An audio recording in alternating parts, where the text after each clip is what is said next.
अच्छा नैहर में रहती कुमार है यारवा के साथे हम हो जती फरार है हो जती फरार है। इससे अच्छा नैहर में रहती कुमार है यारवा के साथे हम हो जती फरार है।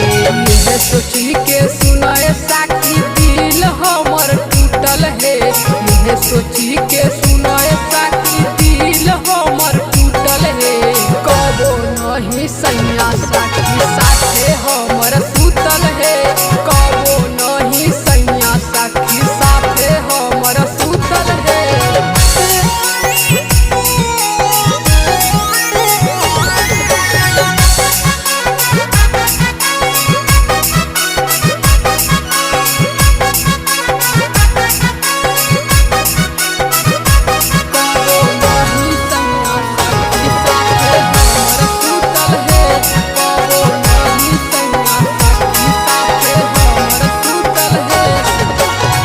केतना बतैया सखी हमें अपन दुख है कबो नहीं मिलल हमारा ससुरा में सुख है ससुरा में सुख है।